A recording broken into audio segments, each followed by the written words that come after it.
Where would you say are the key areas that the upcoming budget should focus on? Well, you know, we were encouraged by the Finance Minister's commitment to ministerial belt tightening in the mini budget last year.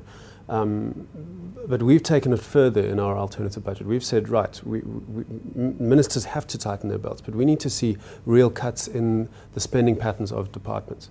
And that spending that we managed to save in the Western Cape in 1 year was about 200 million rand in one province. So we reckon across government, if we apply similar cuts to items like catering and entertainment, we can save upward of 5.5 billion rand nationally. So that's the first step. We'd like to see That's a huge those. figure. It is very big, but I think it's proven by our record in government.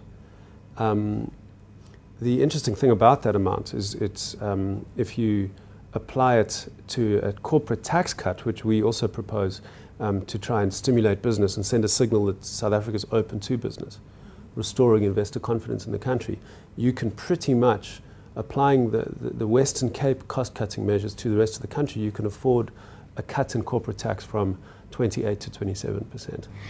You've mentioned restoring investor confidence. What do you think the budget should be doing to restore that confidence?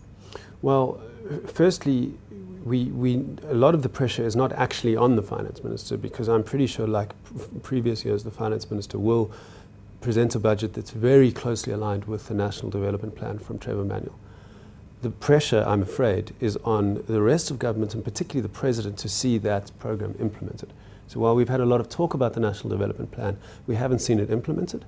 And I think that's one of the main reasons why investors are doubting whether South Africa has a single plan.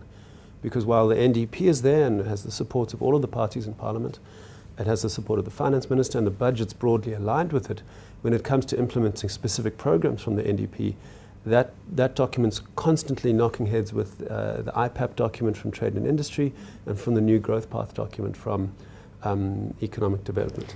And if you look at all things taken into account, it doesn't help that we have all the brilliant structures in place. It doesn't help that we have legislation in place. It doesn't help that we have things on paper, but the implementation of it is not there. Because at the end of the day, that is what investors look for. Absolutely. What are you doing? Absolutely. And when I talk about those three documents, I'd say you have the NDP in the ideological center, and then off, I think, to the left, with a very state-centric vision for the country, is the IPAP and the New Growth Path. It's all very well having that standoff in government, provided the President's prepared to step in and say, this is the way we're going. And that's what we're not seeing.